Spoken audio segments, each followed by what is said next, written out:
अच्छा सुमित जी, ये क्या हो गया? जंगल का जंगल हरा हो गया। कि ये तो कभी सोचा भी नहीं जा सकता था कि इंडिया और चाइना जो है वो भी इकट्ठे हो सकते हैं कभी एक प्लेटफॉर्म पे, और वो भी ऐसे कि चाइना ये कह रहा है कि जी हमें पार्टनरशिप चाहिए आपकी, और बाकायदा रिक्वेस्ट कर रहा है, सब कुछ चल रहा है।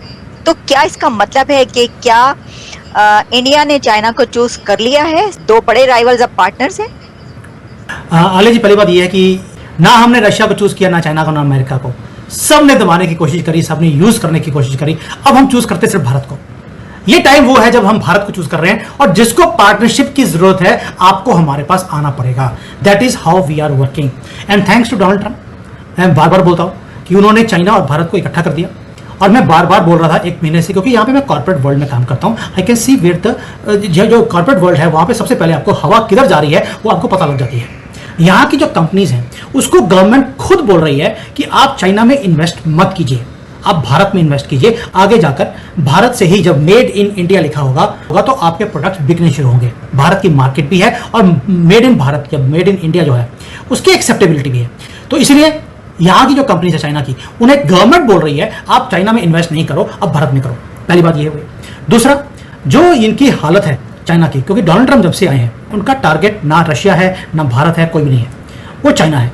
उनके जितने भी तोपे हैं वो सारी चाइना की तरफ है। यहाँ की जो मेजर इंडस्ट्रीज थी उन्होंने उनको टारगेट किया। स्टील, एल्यूमिनियम इनकी बैकबोन है चाइना की। पहले उनके ऊपर लगाया कि भाई कोई भी स्टील पूरी दुनिया से कोई भी अगर अमेरिका में इंपोर्ट होगा तो 25-30% उसके ऊपर टैक्स लगा दिया, काम खत्म हो गया। उसके बाद इन्होंने बोल दिया कि इलेक्ट्रिक व्हीकल्स हैं, सोलर है, जो कि बैकबोन है, इलेक्ट्रॉनिक्स है, जो चाइना की बैकबोन है, वो भी अगर आएगी तो उसके ऊपर हैवी टैक्सेस है। सोलर के ऊपर तो 3,500% का टैक्स है अगर वो चाइना से। तो चाइना की रीढ़ की हड्डी तोड़ के रख दी है अमेरिका ने। अब चाइना अपने आप की सर्वाइवल के लिए क्या करेगा? उसको भारत की तरफ आना पड़ेगा, क्योंकि यूरोप को भी बोल दिया है अमेरिका ने कि आपको चाइना से कोई प्रोडक्ट नहीं खरीदना है। तो चाइना मरता करता, लड़ता पटकता, रेंगता हुआ क्या आया भारत के पास कि भैया हम आपको पार्टनरशिप करने को तैयार हैं, आप बॉर्डर खोल दीजिए, आप बॉर्डर से ट्रेड कर लीजिए, बाय रोड कर लेंगे, कि जो भी प्रॉब्लम्स हैं हम उनको सॉल्व करने को तैयार हैं। इसलिए वो हमारे पास आ रहा है। तो प्यार नहीं है हमारे से, मजबूरी है, और मजबूरी का नाम हमारे यहाँ पे बोला जाता है महात्मा गांधी। तो वो वाला हाल है, इनको महात्मा गांधी दिखना शुरू हो गया पहली बार। तो चलिए, अच्छी बात है। डोनाल्ड ट्रंप के कारण एक काम तो अच्छा हुआ कि चाइना ने हमारी तरफ देखना शुरू कर दिया, और हमने भी रशिया और चाइना की तरफ देखना शुरू कर दिया है कि चाइना को दो ही जो भाषा है वो समझ आती है। एक है भाषा ऑफ स्ट्रेंथ, दूसरा है भाषा ऑफ मनी। इस वक्त चाइना बिल्कुल मिट्टी में लगा हुआ है। इस वक्त जो लॉन्ग टर्म स्ट्रेटेजी वॉर है, जो लाइन ऑफ एक्चुअल कंट्रोल जिसको बोला जाता है, LAC। आप देखिए, LAC का मतलब है कि वॉर अभी भी चल रहा है, वो खत्म नहीं हुआ। अब चाइना ने पहली बार बोलना शुरू किया है we are ready to declare it as international border, कि जो हमारे पास है हमारे पास, जो आपके पास है वो है, और इसके ऊपर इससे आगे हम नहीं बढ़ेंगे, सिर्फ इसलिए कि आपकी इकोनॉमी डाउन है। और डोनाल्ड ट्रंप ने बड़े खूबसूरती से पाकिस्तान को बाहर इक्वेशन से निकालकर रियलिटी दिखा दी। अच्छा सुमित जी, आपने ये बात की, मुझे बताइए, क्योंकि आप चीन में हैं, चाइना में मौजूद हैं, वहाँ पे क्या इमोशंस पाए जाते हैं? वहाँ की जो पब्लिक है, हम तो यही समझते हैं कि वहाँ पे बड़ी पाबंदियाँ होती हैं और पॉलिटिक्स पे बात नहीं करने दी जाती, इस तरह की चीज़ें हैं। क्या ऐसा है, या लोग अपने इमोशंस दिखाते हैं? वो इंडिया के साथ दोस्ती वहाँ के चाइना के लोग चाहते हैं, नहीं चाहते? क्योंकि पाकिस्तान के तो बड़े दोस्त हैं जो चाइनीज़, इंडिया के वाले से उनके क्या इमोशंस हैं?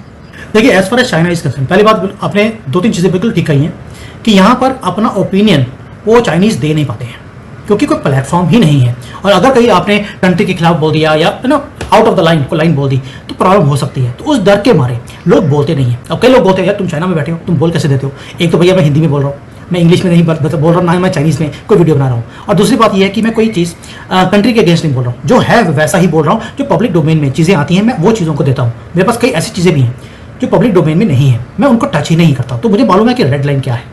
As far as emotions are concerned, मैं खुद एक चाइनीज़ के साथ मेरी मैरिज हुई है, तो हमारी रेगुलरली डिस्कशंस होती हैं इसके ऊपर कि what do they think about India. Chinese के अंदर एक ही चीज़ है, उनको लगता है कि अमेरिका भी हमारे नीचे है, पाकिस्तान की तो कोई औकात ही नहीं है, और भारत भी अभी उभरता हुआ है, अभी उभरा नहीं है। As far as their personal opinion is concerned is that अभी टाइम लगेगा भारत को हमारा मुकाबला करने में। कोई बहुत बड़ी इकॉनमी है, उसको वहाँ तक पहुँचने के लिए बहुत मेहनत करनी पड़ेगी, अभी टाइम लगेगा। But they also see India as a competition, कि ये आगे जाकर भारत ही है जो इनके साथ कॉम्पीट कर सकता है या इनको थोड़ा सा मुकाबला दे सकता है as far as economy is concerned. इनको मिलिटरीली इनको नहीं मालूम कि इनकी मिलिट्री कैसी है कैसा नहीं है, they have absolutely no clue. बस हाँ, मैं पहले बोला आपको, चाइनीज़ को जो भाषा है वो पैसे की, वो बहुत अच्छी तरह से समझ आती है। तो दे अंडरस्टैंड कि भाई आगे जाकर भारत के साथ मिलकर अगर काम किया जाएगा, हम इनके पास हार्डवेयर है तो हमारे पास सॉफ्टवेयर है, अगर ये दोनों इकट्ठे हो जाते हैं। यहाँ पर जो चाइना में दे अंडरस्टैंड वन थिंग कि टारगेट चाइना है।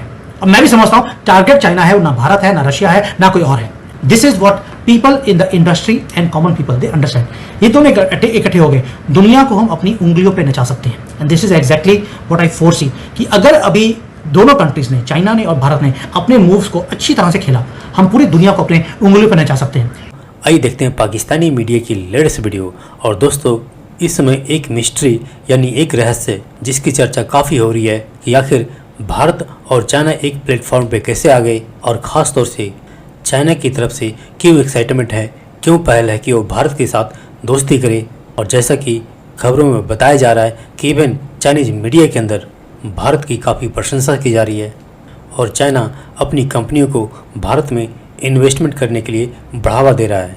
आखिर क्यों? तो दोस्तों, आज की वीडियो में सुमित जी ने आलिया शाह के साथ जो डिस्कशन करते हुए ये बात बताई कि क्यों चाइना आखिर भारत के साथ न सिर्फ बॉर्डर के ऊपर जो मतभेद है उसको सुलझाने के लिए तैयार है, बल्कि भारत के साथ इकोनॉमिक टाई को और भी बूस्ट करना चाहता है। और सुमित जी क्योंकि खुद चाइना में बैठे हुए हैं, हो सकता है आप में से कई लोगों को ये ना पता हो, इसलिए मैं बता दूं कि जो सुमित जी हैं न सिर्फ वो चाइना में रहते हैं, बल्कि उन्होंने चाइना के अंदर मैरिज भी की है और उनकी वाइफ भी खुद चाइनीज़ है। इसीलिए इस वीडियो में भी उन्होंने कुछ ऐसी बातें की है चाइना को लेकर के जो काफ़ी इंटरेस्टिंग है। तो दोस्तों, आइए देखते हैं पाकिस्तानी मीडिया की इस लेटेस्ट वीडियो को।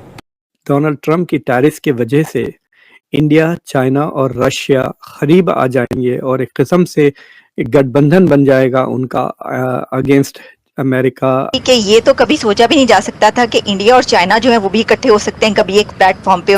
तो वांगी साहब का जो दौरा है न्यू दिल्ली का, उस सिलसिले की एक कड़ी समझा जा सकता है। उनका टारगेट ना रशिया है, ना भारत है, कोई भी नहीं है, वो चाइना है। यहाँ की जो मेजर इंडस्ट्रीज थी उन्होंने उनको टारगेट किया, तो चाइना मरता करता, लड़ता पटकता, रेंगता हुआ क्या आया भारत के पास कि भैया हम आपको पार्टनरशिप करने को तैयार हैं, इसलिए वो हमारे पास आ रहा है। तो प्यार नहीं है हमारे से, मजबूरी है। यहाँ की जो कंपनीज हैं उसको गवर्नमेंट खुद बोल रही है कि आप चाइना में इन्वेस्ट मत कीजिए, आप भारत में इन्वेस्ट कीजिए। चीन की ख्वाहिश भी है कि भारत को थोड़ा सा अपने करीब लाने की कोशिश करे। अगर हिंदुस्तान और चीन करीब हो जाते हैं तो खित्ते का और दुनिया का बैलेंस ऑफ पावर जो है वो बदल जाता है। तो अगर आप पावर के बेसिस पे देखें या इकोनॉमी के बेसिस पे देखें, दोनों के बेसिस पे अगर आप देखें तो टॉप 4 में अमेरिका और RIC है। और अगर RIC एक बन जाते हैं तो they will be able to balance the United States. तो ये एक बहुत बड़ी अपॉर्चुनिटी डेवलप हो रही है। आप देखिए LAC का मतलब है कि वॉर अभी भी चल रहा है, वो खत्म नहीं हुआ। अब चाइना ने पहली बार बोलना शुरू किया है, we are ready to declare it as international border. So हमें पाकिस्तान को इसलिए बड़ा एहतियात से काम लेना होगा। अच्छा सुमित जी, क्योंकि आप चीन में हैं, चाइना में मौजूद हैं, वहाँ की जो पब्लिक है, वहाँ इंडिया के हवाले से उनके क्या इमोशंस हैं?